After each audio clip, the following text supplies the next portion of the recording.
Welcome back to our series of ghost story videos. The next instalment concerns a narrow alleyway off one of the busiest streets in York.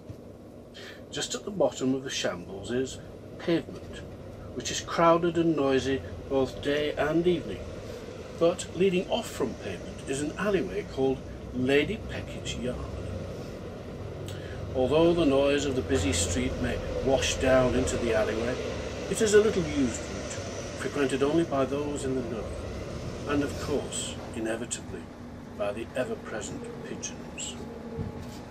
Who can tell what things they have witnessed over the years? Day two. Now here we are in what is now known as Lady Pecketts Yard. There have been many unexplained sightings here over the years, as you could no doubt imagine. It has had the name Lady Pecketts Yard since at least the 1780s, named after Alice Peckett, the wife of John Peckett, who was the Lord Mayor of York in 1702. Before that, this section here had the name of Backhouse Gale, which means Bakehouse Lane or Bakehouse Alley. Gale is just an old Viking word for an alley. Further down, the place was called Tricker Gale, or Cheats Alley. Why Cheats Alley, I hear you ask? Well, send me some money and I'll tell you why. The building further up is known as Sir Thomas Herbert's house. It takes its name from Thomas Herbert, born here in 1606. Herbert supported Parliament in the Civil War, but switched sides in 1647. The Lord Mayor of York accommodated Charles I himself in this very building in 1639. Apparently the king is said to have been very satisfied indeed with the hospitality. Considering the purpose of some of the other apartments in this block over the years, that's perhaps not quite so surprising. Herbert may have travelled far and wide during his career, even going on a government mission to Persia on one occasion. But despite this, he now lies just across the road in St Crux churchyard, born and buried within a few hundred yards. As for King Charles I, well, he of course was beheaded, and there have been sporadic sightings of a rather grandly dressed man roaming the corridors of these buildings, minus his head.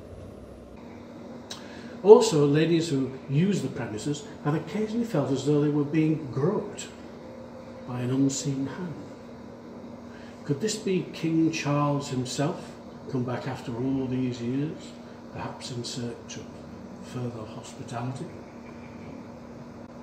More recently, in the 1970s, one of the upper floors here was the site of the locally famous nightclub known as Hypnotique. Very select. No, really, mocky not.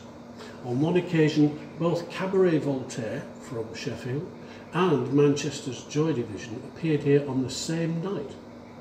I wonder what happened to them. Now, I know what some of you may be thinking. Why are we talking about the 70s when a ghost tour should be referring to Victorian or perhaps medieval times? Well, you have to consider the fact that for many young people watching, the 1970s are ancient history. Sad but true. Even more ancient, of course, are the 1960s. So I've been told. Yes, the 60s, when these premises were regularly used for meetings of the local syndicate, known rather grandly as the Apollo Film Unit. People would gather together every week or every month to watch each other's amateur movies. No, not those kind of movies. Holidays, travel, family films, or events in York, that kind of thing. The club was run by Frank and May Webb. Mrs. Webb was the secretary of the club and was also known to entertain the members by playing the organ for their amusement. One such evening she was playing a selection of hymns and popular tunes. Everyone was happy and the atmosphere was pleasant. She then struck up a rendition of The Holy City. She had not gone more than 10 seconds into the tune when suddenly a cigarette lighter on one of the tables slid aside of its own accord and clattered onto the floor. Well, after a little nervous laughter, the lighter was Mrs. Webb carried on playing with the same hymn. A few seconds later, the lighter repeated its trick, sliding off the table and this time rolling on the floor before noisily coming to a halt. By now, everyone was intrigued, so they asked Mrs. Webb to play something different. She did. Nothing happened. She played 3 more tunes. Each time, nothing happened. Finally, and with some trepidation, she once more began to play the Holy City. The effect was almost immediate. The lighter shot off the table, this time with great force, flying through the air and actually hitting one gentleman in the face, only just missing his eye, thus proving that smoking really can be bad for your health.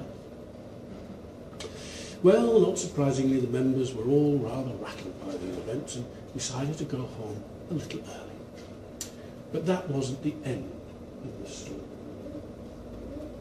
Some of the members reported later that they felt decidedly odd on their way home, almost as if someone was following them. And when they got home, strange things started to happen.